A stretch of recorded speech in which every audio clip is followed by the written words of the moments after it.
Okay, hello everyone, and welcome to our reading event here this afternoon. Thank you so much for joining us virtually today. My name is Hayla Alawi, and on behalf of Atmosphere Press, I am very excited to introduce you to today's event. We're going to hear a variety of new fiction. We've got science fiction, we've got romance, action, adventure.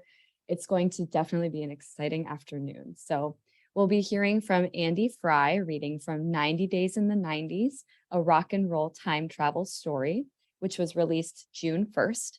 We'll also be hearing from Tom Bisogno, reading from Siena, My Love, which was released on June 25th. And finally, we'll be hearing from J.A. Adams, who will be reading from Bomb Cyclone, which released yesterday, actually, October 4th. All three authors' books can be purchased through both your local bookstores and online. And of course, the books can be ordered from Atmosphere Press's website at atmospherepress.com/books. And I'm going to put some links in the chat for you too. At the end of this event, we will also have time for any questions from the audience. So throughout the readings, if you have a question for our authors, go ahead and type it in the chat and I'll make sure it gets asked. And then during the actual reading, please keep yourselves muted to keep extraneous sound at a minimum. But of course, do feel free to use the chat for any praise, comments, and like I said, questions. And one last note, we at Atmosphere Press appreciate your support today and always. If you have a manuscript of your own, we would love to read it. So feel free to submit your work to books@atmospherepress.com. Again, thank you so much for tuning in and supporting Andy, Tom, and Jean today. Let's start off with our first reader, who will be Andy Frye. Andy has written for Rolling Stone, ESPN, and other publications. Currently, he writes about sports business for Forbes. Over his career, Andy has interviewed hundreds of athletes, rock stars, and TV celebrities. Some recording artists he's interviewed include Smashing Pumpkins, Oasis, Morrissey, Jimmy Eat World, Rage Against the Machine, and Alice in Chains.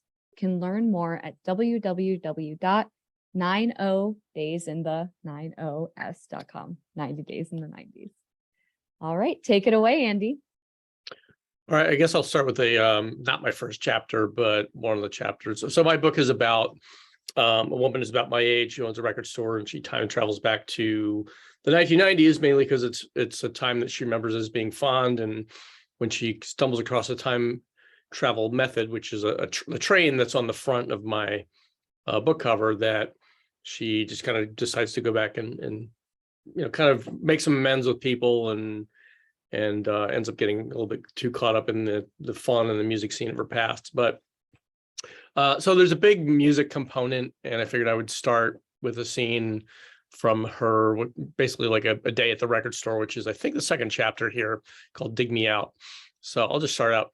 So bear with me. I'm not great about reading off the computer, but I think it's going to be less clumsy than me with a book in my hand. So, all right, dig me out. Holy frickin' mother of the gods, what is this? Spacey said, excited as hell. Darby had it mishmashed in a pile of things she'd brought downstairs to work. It's a ticket stub, that she said. It's a ticket stub, Darby said. Yeah, I know, Spacey said, still dumbfounded. I was there, Darby said, January 9th, 1996, Dreaded Letters' first show. Dreaded Letters, the last of the great 90s Chicago bands to go from tiny clubs and street festivals to the United Center, Giant Stadium, Red Rocks, Wembley. Bona fide rock stardom. 25 years on, the band was now mega famous, beloved, and exalted as innovators. Darby saw them at a now defunct spot called Lounge X one chilly Tuesday night out. Just the band, me and a friend, maybe a dozen people, she said. I'm really super fucking jealous, Spacey said without jest. Everyone knew that the 1990s spawned hundreds of great bands, but only a handful of artists really defined that decade. Nirvana was its standard bearer, just like the Beatles brought rock and roll to the 60s. But other bands left their imprint too. Green Day was the first world-famous commercial punk band. Oasis brought back the British sound. Nine Inch Nails took industrial out from the dark, secluded dance clubs to the top of the charts. Pearl Jam, Soundgarden, and L7 mainstreamed grunge, and Alanis Morissette showed that a woman's voice wasn't just for singing sweet love ballads. Then there was Dreaded Letters, a guitar, drum, bass power trio that was the 1990s answer to The Police or the Jimi Hendrix Experience. Velvet Morning, goddammit. I love that album as much as I love my cat, Spacey said passionately. I have all the records, some on vinyl. She held the ticket stub that Darby brought down up to the store's lighting for a better view. Wow, she said. But Darby asked for the ticket stub back, and Spacey frowned a split second. It's okay, Space. I have something better for you, Darby said, and she did. Then Darby fished out of a big yellow envelope, one beat up enough that the metal clasp was long gone, and its outside looked like a bag of cigarette stains. Out of this envelope came a wrinkled blue paper that looked like it was spit out from an ancient Xerox machine and then stepped on a dozen times. The 18 by 24 inch poster bore the band's name and dates.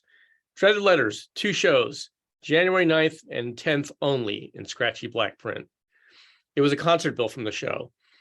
Spacey regained her excitement. Whoa, no way, holy shit. I managed to pull this off the wall on the way out, Darby told her. I had it here stuffed in a box for years. Decades. Yes, decades. Anyhow, it's yours, Darby said. Then Darby idly complained about a Lollapalooza shirt she swore she packed away, but could never find. Wish I knew where that went. But the poster itself was a Smithsonian-worthy item to Spacey. She sat at the cashier counter, holding it fingernails only, trying not to stain it further with her touch.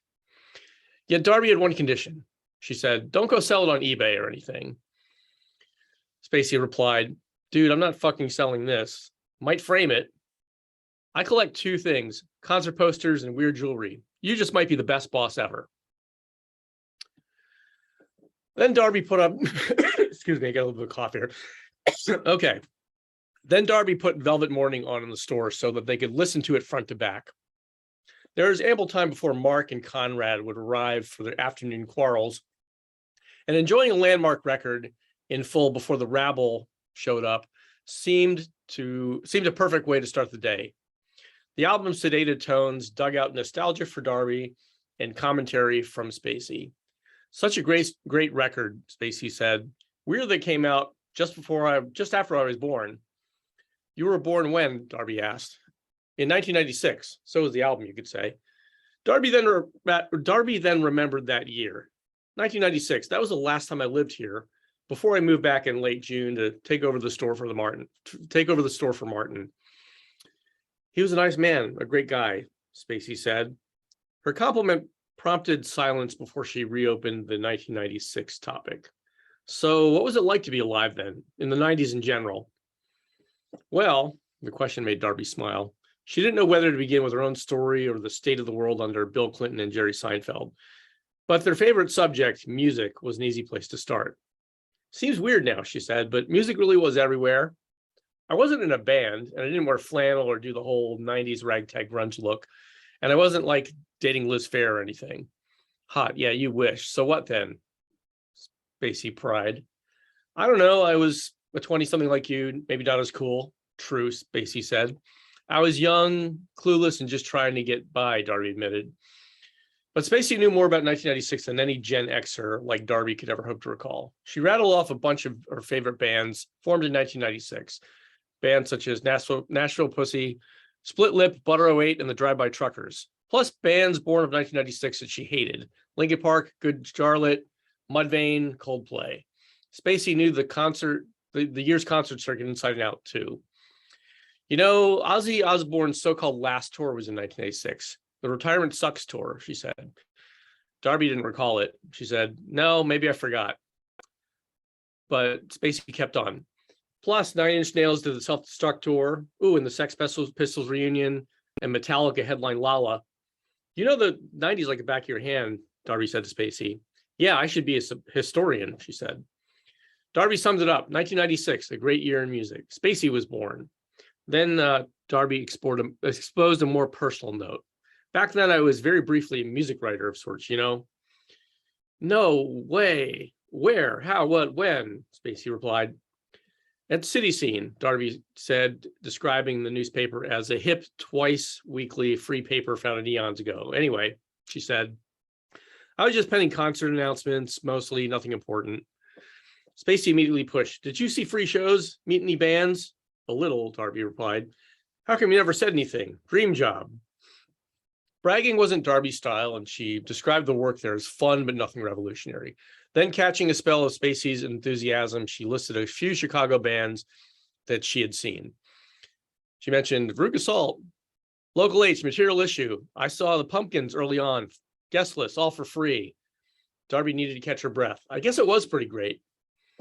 Must have been, Spacey said. Joe, Dreaded Letters, you kind of discovered them, right? Did I discover them? Darby said. No, not technically. January 1996, 12 people to show. I think you discovered them. Darby remembered vividly that young women weren't exactly taken seriously as music critics back then. Anyhow, that's how it felt to her back then. She said, I was just at the show, nobody special. I wasn't somebody that anybody would have listened to, Darby relented, especially an editor. Perhaps a generational tick, Spacey seemed disappointed at Darby's unwillingness to speak up and lay claim on such a groundbreaking find and who she considered one of the best bands of all time. That's too bad, but at least you got to see him. Must have been legendary. I'll do one more paragraph and then I'll stop. Thanks to Spacey's probing, Darby thought about discovering, using Spacey's words, one of the biggest bands of all time. She could have introduced Dreaded Letters to the world as a writer back then, but it wasn't the only reason that the show was special. Lena had gone with her. Later in the day, the shop was ready to close and Darby had her feet up at the counter. Spacey was long gone and off to skate practice. Conrad was out for his thrash band's rehearsal practice, and only Darby and Mark remained tidying up in the store. Darby put on Dreaded Letters' second album called Bus Station Hangover and watched Mark strumming his air guitar, mouthing every lyric. Pen in hand and yellow pad in her lap, she started making a list, jotting things down, and she wrote down one line.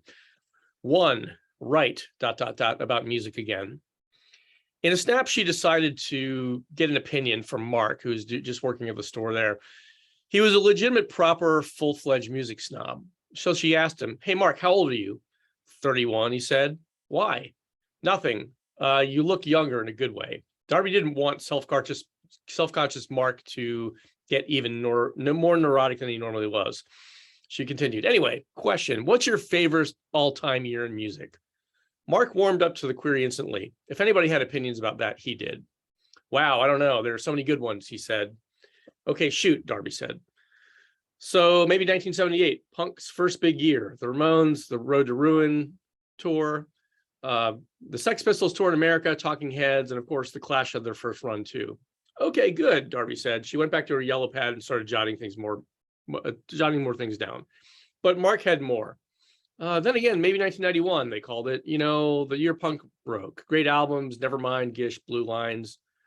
Mark kept rolling. Or what about 1975? Physical Graffiti. But actually, hold on. Mark became momentarily flustered and kept talking. Really, every Led Zeppelin album. And every year they put out an album, they were all good too. Maybe 1971 for Led Zeppelin 4 or 1969 for the first two albums.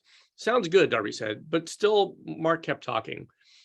But what about 1985, Live Aid, or 1984, the Smiths' first album, and Purple Rain too? So I don't know if I could just choose one, he said. Now, Mark's rambling ended feebly like a car sputtering out of gas. Risking he might go on for hours, Darby asked about one more year. What about 1996? I was just wondering. Mark cut her off. Nah, worst music year of the 90s. Tupac dead, Bradley Nowell dead, the Spice Girls, new metal, Celine Dion, that super long Prince triple album. 1996, that was an awful year. Well, at least that settled it. Mark put on his ugly gold corduroy sport coat and got ready to leave for the evening. Halfway out the door, he turned back to Darby with the final thought. And he said, whatever the year, I'd try to discover its music that I missed. Darby said goodnight and updated her list.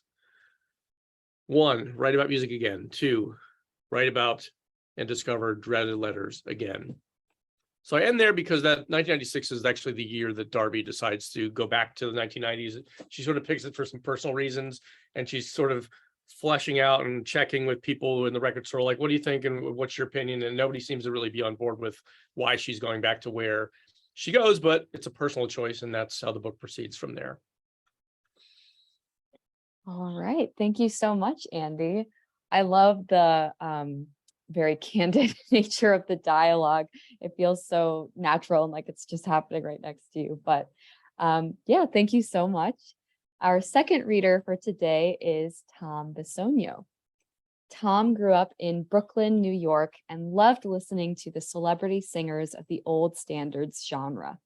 He spent several summer vacations near Siena, Italy, with his family, which inspired Siena, My Love. His first novel was a self-published story titled Leave 6 Inches. With his wife, Louisa Burns Bisogno, he also co-authored a stage play, Love Signs, for a deaf theater group, and a primetime television movie for CBS, Bridge to Silence, which starred Marlee Matlin. His screenplay, Sleuthhound, was presented at the HBO Theater after it was selected by the National Academy of Television and Science. Currently, Tom is writing a screenplay and has completed several chapters of a nonfiction book. Tom has a BA in English and an MBA in marketing and had a varied career in accounting and marketing management with a major corporation, as a partner in a real estate company, and as a communication and life skills instructor at WCSU and at Iona, Marist, and Dominican colleges. Tom, the stage is yours. Oh, 1 second, Tom. I think you're muted here.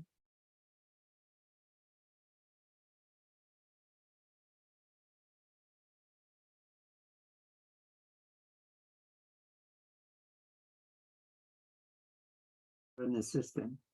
Oh, there you are. You're here. I apologize. I'm going to have to bend to read with my glasses.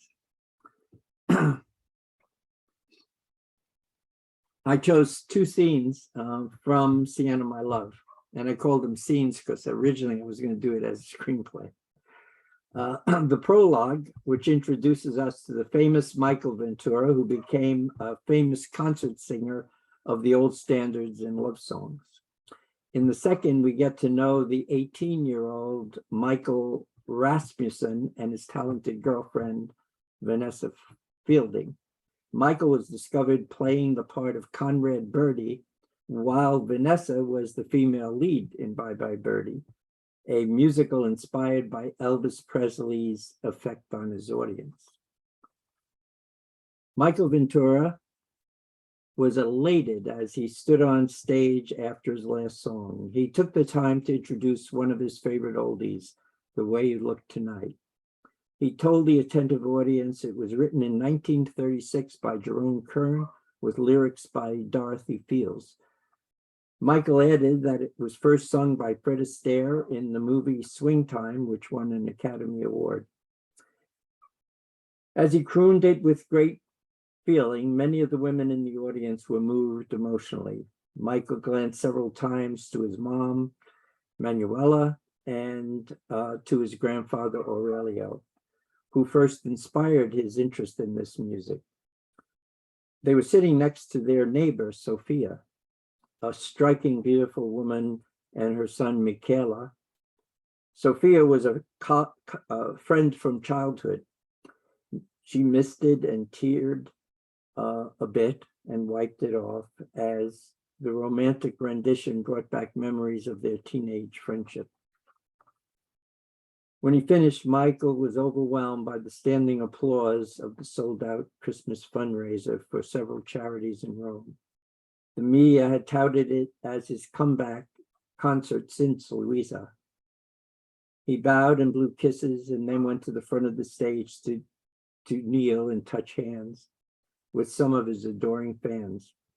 Several wanted to give him gifts, and a few brought him food.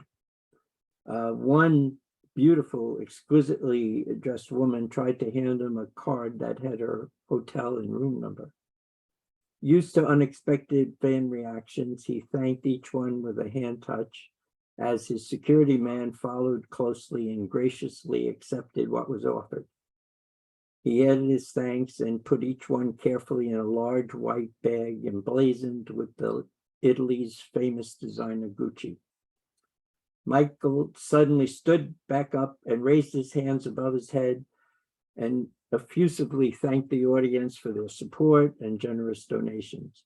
Slowly, he backed up into the dark part of the stage, past the orchestra and the stage crew, and quickly retreated down the stairs to his dressing room.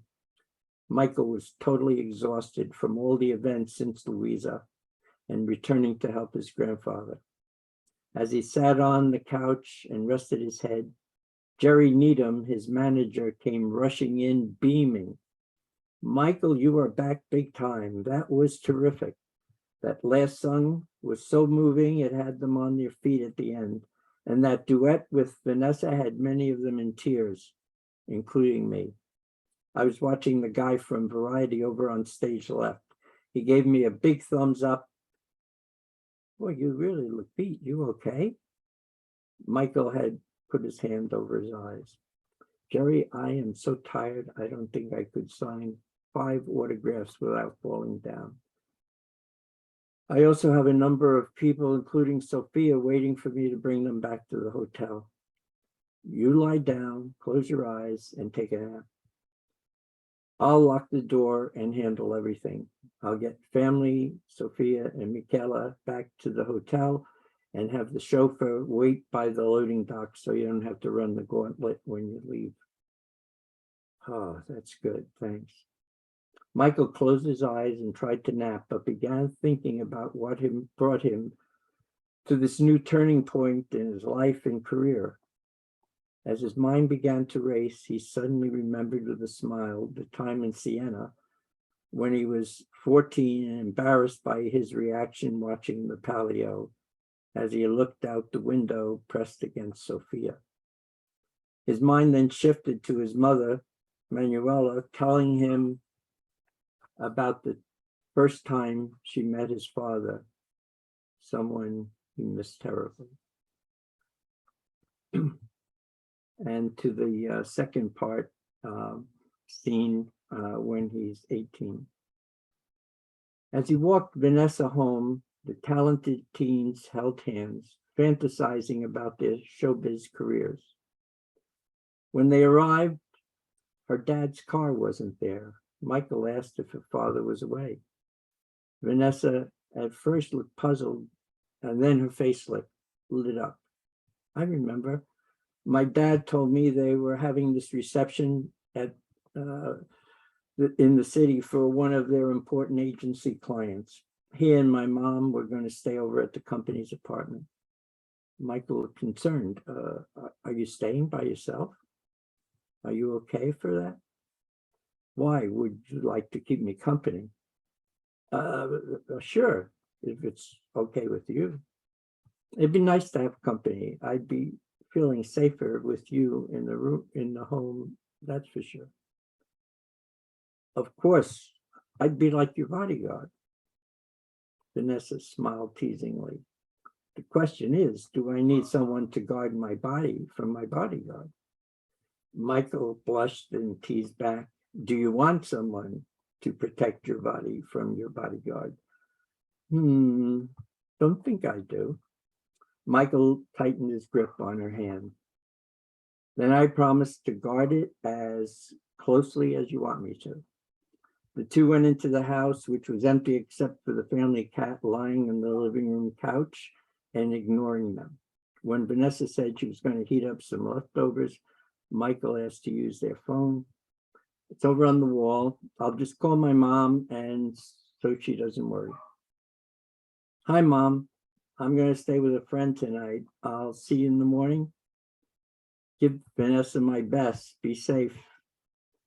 As he hung up, Michael shook his head and smiled as he was surprised that his mother was already on to him. He commented at the phone as he placed it back on the wall, "Mother, you are a piece of work." Michael watched Vanessa prepare the meal with admiration. She got a kick out of what his mother said. "Do you think it's possible our mothers are in touch with each other?" Let's hope not. After they ate all the leftover meatloaf and mashed potatoes in the refrigerator, Vanessa went to the rack and selected a red wine. As she poured it, Michael put up his hand. Not for me. My grandfather owns a winery in Italy, so I tried drinking wine as a kid and I didn't like it. I know what you're saying. Trust me. It's worth a try now that you're older. Besides, this is an expensive Merlot our dad buys by the case. Okay, I'm game if you are. Let's give it a try. As the two sipped the expensive wine, Michael had to agree it was very good. By the time the two finished the bottle, they were a little high and their inhibitions were getting a little low. The wine made Vanessa a little feisty as she showed Michael her room and pointed to the bed. I was thinking it might be safer for me if you stay with me here. Michael reflected a certain slight hesitancy. Vanessa reacted. Are you uncomfortable? I didn't expect. I'm sorry, but I don't have any protection with me. Not a problem. After my mom saw you play birdie and made all those girls faint, and she already knew we were dating, she asked my doctor to put me on the pill. Wait a minute, I just remembered she thought of everything. When Vanessa left the room, Michael felt embarrassed, feeling like an unsophisticated jerk. As she came back into the room, Vanessa tossed him a pack of condoms. This is the other thing my mom said I could get from her room if I ever needed. Michael couldn't help but smiling, and then a thought flashed in his memory. You know, when you said that, it made me think of the song from that old movie, Gigi, that I saw on TCM. Really, Gigi? I don't get it. Why? Michael started singing, "Thank heaven for little girls," mimicking Maurice Chevalier's interpretation. You saying I grew up in the most delightful way? You did, but tonight our mothers made me want to rewrite the lines. Thank heaven for thoughtful mothers. They do things in the most delightful way. Vanessa laughed as Michael's new lyric. You're a little kooky, but you are a talented kook. Now I understand why your mom asked about our chemistry and birdie and all the preliminary and precautionary things she provided. It's pretty cool when you think about it. I agree, but they're spooky. By the way, I love the way you sang that line from Gigi. You might be really good at doing other people's voice. So if your singing career doesn't work out, you have a backup. I'll keep that in mind. Come, let's go take a shower. You said I grew up in the most delightful way. I want to see how the Rasmussen boy grew up. Vanessa took Michael by the hand and the two went into the bathroom and closed the door. When Michael woke up, he was a little groggy from the evening's drinking and very exhausted from being attentive to Vanessa's body. As he looked over at her naked back, he couldn't help but being turned on and began kissing her neck, which awakened the sleeping beauty.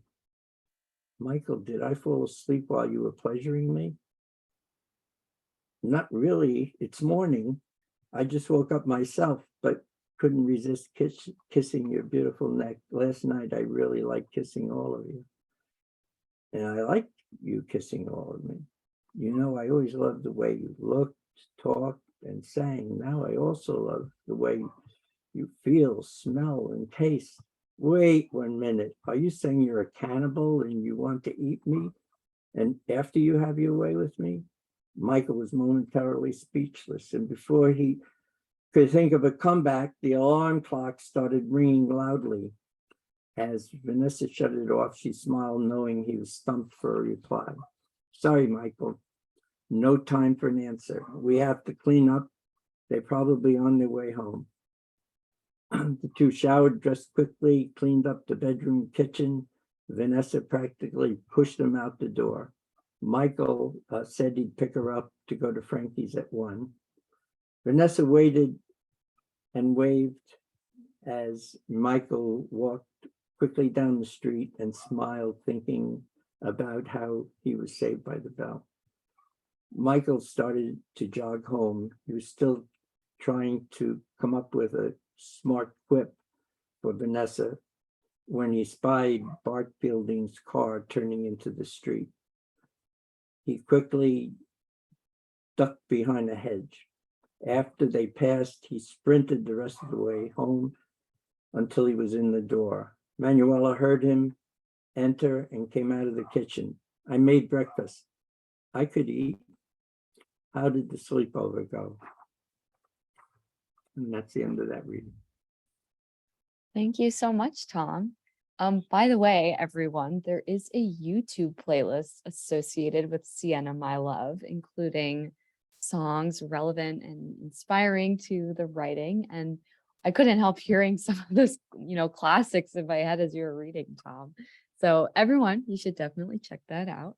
But in the meantime, our final author for the afternoon is Jean.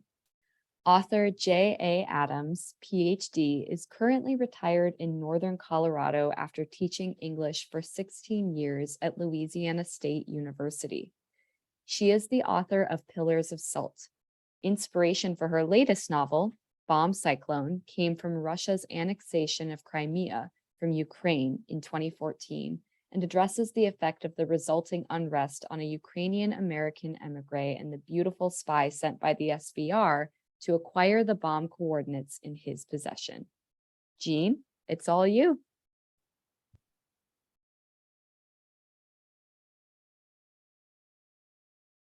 Oh, Jean, I think you're still muted here. Yes, I'm muted. Oh, there you are. Sorry. I have a brief introduction to kind of take you up to speed on where I am in my story. My story is that Bomb Cyclone is a fictional account occurring during the actual events from the breakup of the Soviet Union in 1991 until its full-scale invasion of Ukraine 7 months ago. After the breakup, the Budapest Memorandum was signed in 1994, and it required Ukraine to return all its Soviet weapons back to Russia. And in transport, one of the bombs, well, several of the bombs were ripped, the cables were ripped, and the bombs were thrown into the Sea of Azov. And all of the bombs were recovered except for one bomb, which was never found. Senior Lieutenant Bronislav Kravchenko was on the small artillery ship. And so he knew the area, the general area where the bomb was. As soon as he was able, he retired and emigrated to the US. Years later, his son, Mykola, who had always been curious about the bomb and always wanted to return and try to find it, was now a professor in Youngstown, Ohio. He goes to search for the bomb with his friend Vlad in Crimea because tension is now growing in Crimea and he feels it's now or never to find the bomb. So they have quite an adventure that summer. Earlier, Oksana Kowalska, who's a beautiful Ukrainian who excels in language, was recruited as a spy by the SVR, which succeeded the KGB in foreign intelligence. The SVR has been surveilling Mykola since his dissertation and research on Ukraine, so they're aware that he's interested in the bomb and wants to find it. They assign Oksana and her roommate Svetlana from the Language Institute, where they're training her, and she's to go to Crimea. They're to go to Crimea and meet Mykola, and Oksana is supposed to flirt with him and ask him to write a reference letter for her to attend his class in Youngstown, because they want her to go back and try to find the coordinates of the bomb for the Russians. So I'm going to begin with, in chapter 10, in Moscow, Russian intelligence services kept their agents in the dark as long as possible before deployment, lest the enemy detect their plans before agents could complete their missions. When Director Andropov decided it was time, he called Oksana into his office. Oksana, now is the time to tell you more about your mission and our expectations of you in the US. Your main objective is to obtain something from Professor Kravchenko that is of great value to Russia's glorious quest to be reunited with Ukraine. What I'm about to tell you is crucial for Russia's national security, as well as for Ukraine. I must emphasize that you are to reveal this information to no one. Do you understand? Not even Svetlana. Any slips on your part may be detrimental to our goals and to you personally. Though Oksana didn't like the sound of that last sentence, she responded, "Yes, sir, I understand." What else could she say? Director Andropov continued, "The American professor is not just an innocent academic who traveled to Ukraine for research. We have reason to believe he possesses the precise coordinates of a missing Russian nuclear weapon near where you met him last summer. Hundreds of such bombs were deployed all over the Soviet republics and were ordered to be returned to Russia as part of its denuclearization program. We believe the professor found this suitcase bomb, so named because it was small enough to be transported in a case. He brought a metal detector to Crimea that he was purportedly using to find relics of past wars, while in reality, he was searching, we believe successfully, for the lost bomb. He did not transport the bomb, so we believe it is hidden somewhere in the vicinity of his search. Upon Kravchenko's return to Kyiv, the director continued, he was observed entering the American embassy, presumably to report his findings to the CIA agent assigned there. We were unsuccessful in finding the coordinates on Kravchenko's phone, so we assume he wrote them down and hid them in his university office. Your job is to find and relay these coordinates to your SVR contact at the Russian consulate in Cleveland, Ohio.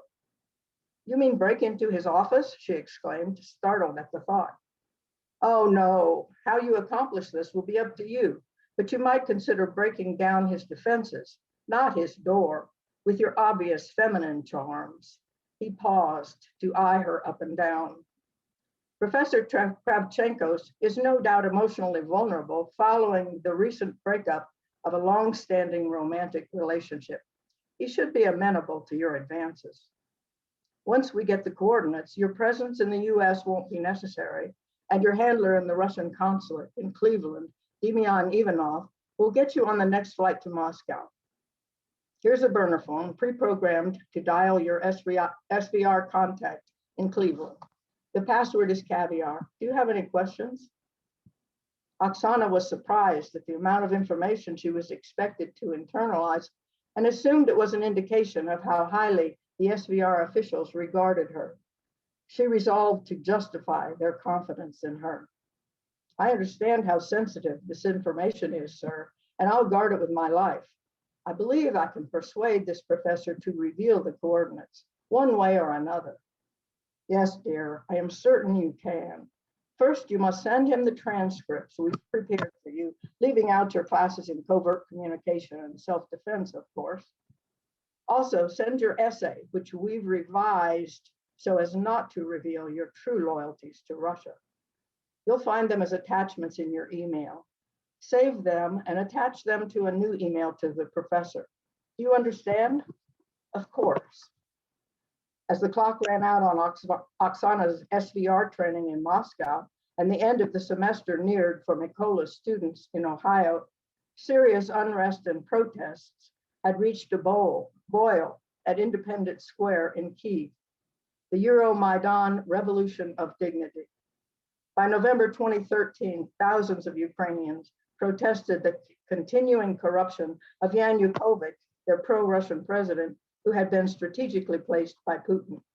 Yanukovych had failed to sign an association agreement with the European Union as promised, opting instead to fulfill his actual agreement with Russia. Thousands of protesters were calling for Yanukovych to step down. Mikola's thoughts turned to his friend Vlad, who would surely join the protests. Chapter 11, Mikola was getting impatient. When would the CIA take action to retrieve the nuke? Would they beat the Russians? Meanwhile, Andrei Andropov, worried that his agent wouldn't be able to pry the location of the bomb from the professor in time to get the bomb safely out of the hands of the Ukrainians and their Western supporters. The impending Russian aggression in Ukraine over the protests had prompted him to accelerate Ms. Kowalska's training. She was a quick study and up to the task already, he felt certain. Mykola had not heard from Oksana since mid-October when she sent him the essay and other documents. He confirmed that she was indeed an exceptional student and forwarded the documents along with his glowing reference letter to admissions. As the semester sped onward toward Thanksgiving, he almost forgot about Oksana, but not entirely. One morning in mid-November, when he turned on his office computer before class, he found an email from her. His heart took a thump, and he scolded himself for that.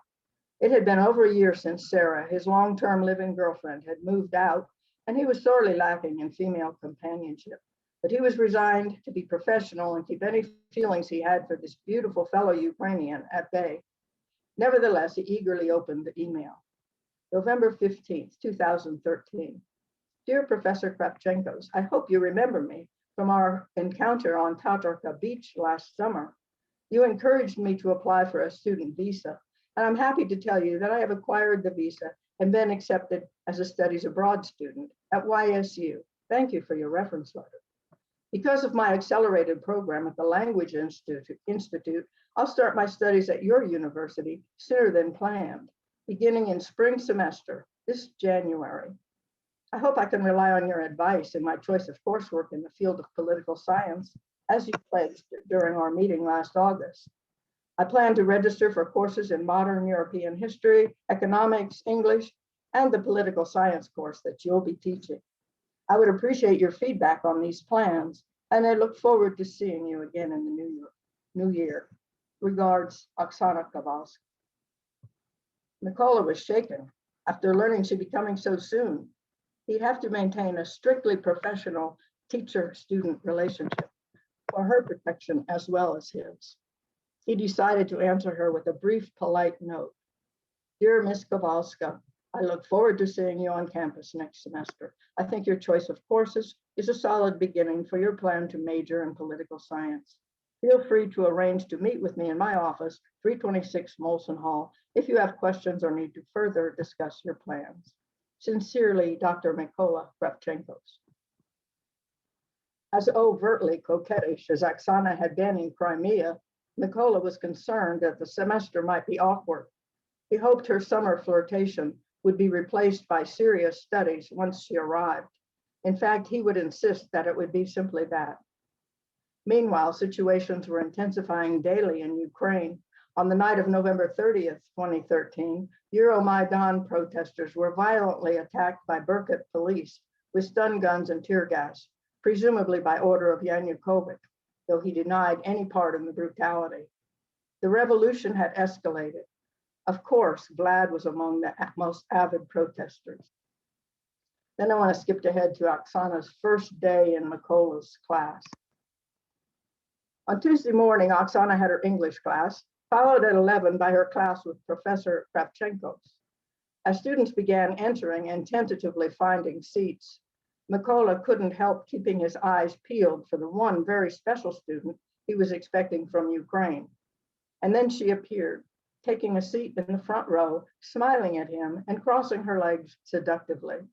His heart skipped a beat, but he simply nodded and said, Ms. Kowalska.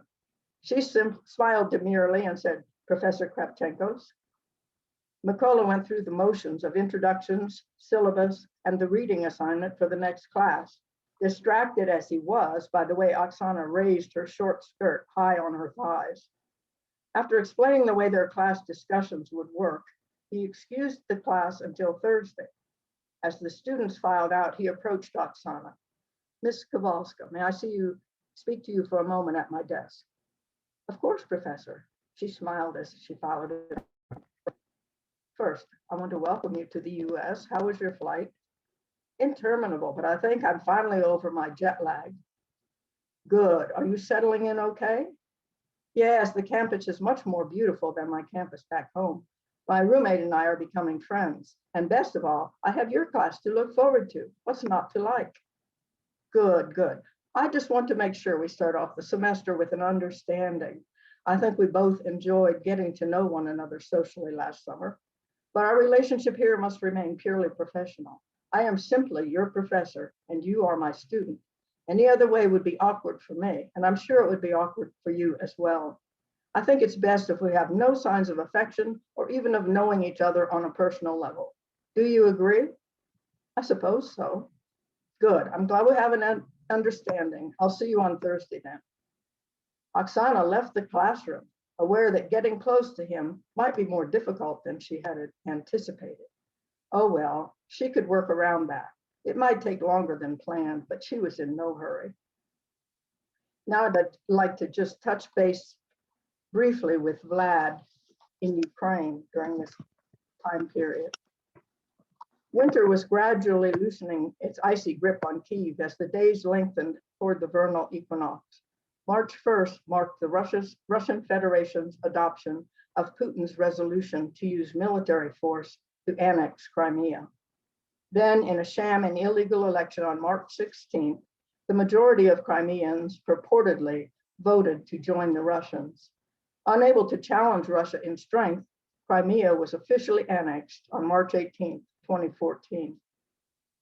Though Vlad had been able to distract himself from these political realities by immersing himself in his teaching and research at his new university position in Kyiv, he was consumed by Ukraine's ongoing struggle to be free from Russian domination.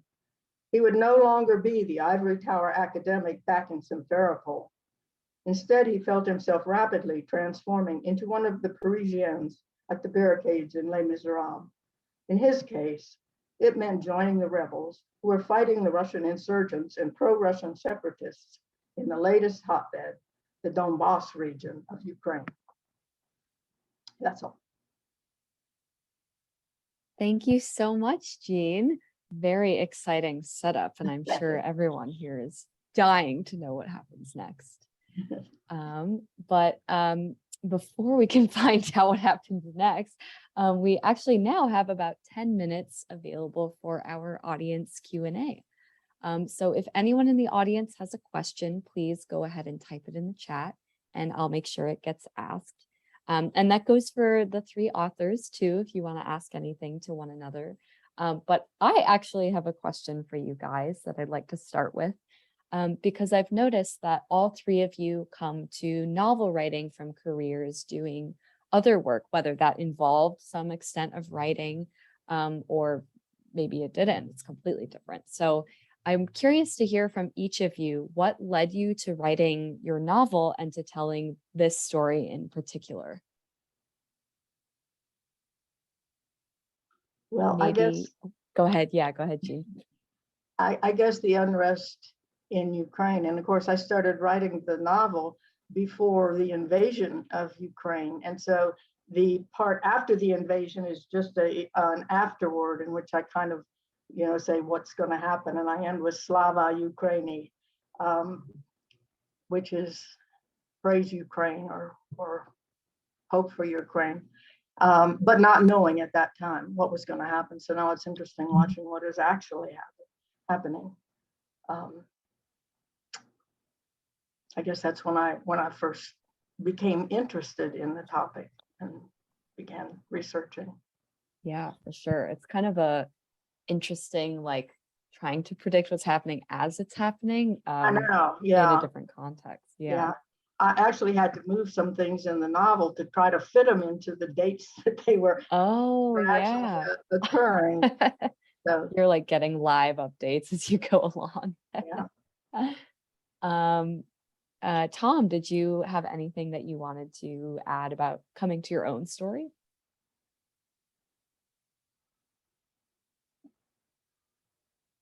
Oh, wait. Okay. Can you hear me? Yes. Okay. It started when I was 10 years old, and the nun in my grade school asked me to help this new student who was 3 weeks into the class get caught up. And I walked her home, and her mom was outside, invited us in for cookies and milk. And her mother smelled like vanilla because she was baking all day. And that was different from the neighborhood, which was an Italian Jewish neighborhood, where all the odors from the family cooking would overwhelm the homes. And so I enjoyed walking her home. The song Walking Me Back Home. And then Carol got transferred because her dad was an engineer and they went to California and I never saw her again. And that was in my head. And then the songs from my childhood, the love songs standard, were an influence. And my trip to Siena and being at the Palio and visiting the cities and Siena and Florence, all were influences. And I started putting together the story of what if one of these celebrity singers went back to help his grandfather and met his childhood friend. And that was a springboard for the story. Mm. That's Yeah. pretty much. Any thoughts from you, Andy? Yeah, could you reframe the question again? Yeah, I was curious to hear from each of you. What led you to writing a novel more broadly, and then more specifically to this story that you wanted to tell? I don't know, I just tend to think that writers, people who write either just on the side or maybe professionally in some capacity, want to either you have a book in you or you feel like you want to see if you can pull off writing and finishing a book. So for me, there was some of that. I'm into music as much as I am into sports, maybe even more so. And I just thought that I had an idea about time traveling, back to some concerts and shows that I had seen or ones that I missed when I was listening to music. And I just thought that was maybe a good idea. And I'm a fan of like Back to the Future and Bill and Ted's Excellent Adventure and some of the other, kind of more famous time travel novels, in part because I think there's a lot of time travel that's kind of boring and predictable. And then there's other ones, and like the ones I've mentioned, that are more unpredictable and kind of take a different route. So I just thought it was a good idea. And I wanted to, once I guess decided that it was interesting enough to try to write about, I just wanted to have something take place here in Chicago and highlight contemporary pop culture and music, and I also thought that there should be a book about the Chicago music scene that, as far as I know, there's not one that had existed before, other than maybe occasional nonfiction book. But I think even then there's not really been much covering what goes on here. So I wanted to write about that. Yeah, I feel like it's always East Coast, West Coast. We're never really talking about Midwest, or in this case, Chicago. Because I guess even, Detroit comes up too. But yeah. I have a question in the chat from John, who wants to know, the question is, what inspired or motivated each of you to write these novels? I know you all three just kind of talked about your inspirations. So I think it might be interesting to hear what motivated you to actually finish the book. Because I think that's what a lot of writers struggle with, is you have the idea and how do you actually put it on paper, and it's this whole process and how you finish it and that kind of thing. Any of you wants to jump in on that? I know towards the end of mine, I had some problems trying to figure out. I had so many threads going so many directions. I said, how am I going to pull this together? So I had to work a long time on that to come up with how to conclude it. Of course, I can't reveal that. But. Oh, of course. It's like the secret ingredient. You have to keep that secret to yourself. Yeah. Mine happened after I stopped teaching at the end of 2020. Mm. I finally had time to sort of think about what I wanted to do the next phase. And I had this story in my brain that I had to get out. And as I started to think about it, I was first going to do it as a screenplay. And it was very visual to me. And so I first did a treatment, as you would do for a screenplay. And then with the treatment outlining a general story, I started writing. And I had to thank Google for their help in finding out some details about distances and things like that. But it was an interesting experience. Yeah, it seems like Google should be in every author's acknowledgement section You nowadays. have to get dressed and go to a library and find the. Exactly. Times are different. Let's see. Any particular motivation tips you have, Andy? Well, I think it helps to like what you're writing about. I assume that Gene likes and is interested in Ukrainian politics, geopolitics, and that obviously Tom likes the music that he's writing about. So that was kind of no brainer for me, but I think I inadvertently created this space because my novel took place back in the 90s and I had to create these characters. I ended up creating these characters in this sort of place that I could escape to for a couple hours every day while I was writing. So it made it easier to kind of tag along with them. I mentioned this a couple of times. I've done some podcasts and it's mostly like talk to people who do like music and movie podcasts about the 90s. And I mentioned there's a bunch of great movies from the 90s, but I think of two of them which are very different. There's Pulp Fiction and then there's Days Confused.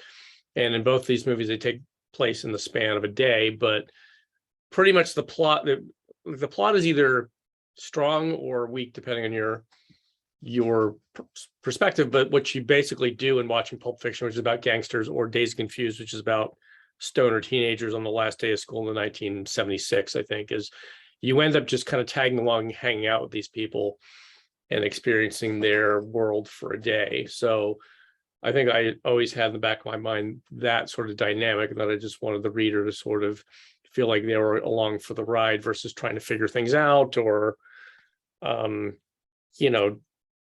just reading, downloading information. I really wanted people to tag along for the ride. So I did that myself, and that made it, it basically took 5 years to write the book with all the editing I did. And it didn't really feel like that in terms of 5 years of work, because I was hanging out with cool people, in a scene for 5 years, really. Yeah, that's interesting that you bring that up because I'm thinking about, I remember reading this short story and several years ago, and I don't know why this story has stuck with me more than others, but it was very much this idea of like you're tagging along, seeing what happens. So I don't know, maybe there's something about that formula that works. But unless this is the last call for questions in the chat, but oh, not a question, but Sam says to all of you, thank you for sharing. And I would love to echo that sentiment. It was really great to hear all three of your stories in the voices of, these stories creators. I always think that's really a unique experience. So thank you so much to Andy, Tom, and Jean for your generosity with your time and your thoughts today. And thank you to everyone in the audience for being here with us to celebrate these incredible authors. So don't forget to order 90 Days in the 90s, Siena, My Love, and Bomb Cyclone from these links in the chat here. And please also consider checking out atmospherepress.com to browse our new and forthcoming releases, to sign up for our email newsletter, or to, like I said, submit a book manuscript of your own. You can feel free to submit your work to books@atmospherepress.com and let us know that you attended today's event. We look forward to hearing from you. And other than that, that's it for today. Have a peaceful rest of your day, everyone. Thank you, Hala. Thank you you. all. Bye. Nice Bye. meeting you. Bye, John. Bye-bye.